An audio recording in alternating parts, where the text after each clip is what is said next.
Daniel Padilla spotted at SM MOA Drugstore. At yun nga, minimit niya ang kanyang mga fans at guys, pinagkakaguluhan itong si Daniel Padilla at talaga namang nandun pa rin ang karisma at yung mga fans niya, grabe ang support sa kanya. So, makikita natin na tinatangkilik pa rin itong si Daniel sa kabila ng issue nung nakaraang taon.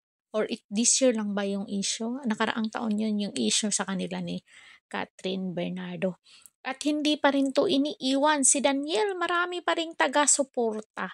So magbasa tayo ng mga komento ng mga netizen dito. At talagang crowded yung SM MOA nung nandoon si Daniel Padilla.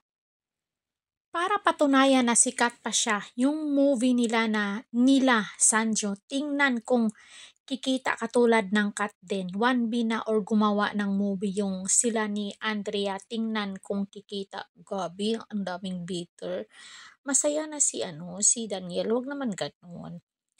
Stop romanticizing cheating, boo. Mas malaos na yung isa. Wag lang ang isang Daniel Padilla. Sino ba yung pinaparinggan dito? Si Andrea ba? Kung yung mga nasa taas, no reaction, parang mga statue yung nasa taas. Laas na pala idol namin. Di halata, nice idol, support kami. Yung truly supporters mo. Sana yung mga tao na nagpunta sa mall na promotion ng jug ni sunglasses, bumili sila, hindi yung sa free concert lang, laking gastos ng jug sa kanya. Endorser si Daniel eh. Pagagastusan talaga ng jug yan. Grabe naman tong mga mga netizen. Laos ka na, kahit ukilan, hindi malalaos ang isang Daniel Padilla. Mabait po siyang tao. Kami mula una hanggang ngayon po, walang ibang hinahangaan kundi ang nag-iisang Daniel Padilla. Napakarami po naming nagmamahal sa kanya at iba po ang dating ng tao ng isang Daniel Padilla. Patuloy ka lang anak DJ na pagiging mababang loob. Bait niya sa personal. OMG, you need to take more singing lesson please. Mga fans ni Kat din, huwag kayong mag-alala. Drawing lang mga tao. Dami namang basher dito eh. Not interested. As long as you are good to your mom, you will always be blessed. Yes. Halata naman na alam ni Daniel ang kanyang mama. Superstar talaga si Daniel. Solo na ito. Wala na siyang love team. Mag-isa na lang siya. Pero madami pa rin mga gusto na mga tao sa kanya at bless siya kasi mahal niya mama niya, family niya. Solid DGP. No one can bring you down. Love you, Catherine fans should keep on crying blood. Keep shining, DG. Keep inspiring others.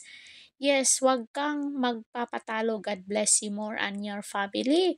Superstar talaga si DJ. Lakas solo era yarn. Pero wow, that's our primo. I'm so proud of you. Awesome. Solo lang yan. Go Daniel. Love ka namin. Always support you, aming idol. DJ forever.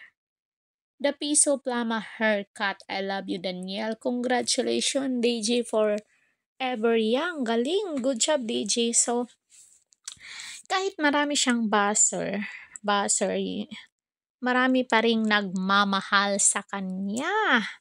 So, 'di ba? Kaya nag-move on na kayo. Ano ba kayo? Siyempre naka-move on na yung dalawa. Tahimik na ang buhay ni Catherine. Tahimik na din si DJ. Okay lang na mag-isa siya. O, 'di ba? Okay lang din kay Catherine na may ka-love team siyang iba. So, kayong mga basher, support niyo na lang si Daniel at kalimutan na yung mga nangyayari kasi past na yun eh. So yun lang mga kamarites ko. Kung bago pa lang kayo dito sa ating channel, don't forget to like, share, and subscribe. Please hit the notification bell para updated kayo sa mga latest upload ko dito sa YouTube. Caridad Official TV. Hanggang sa muli and thank you so much.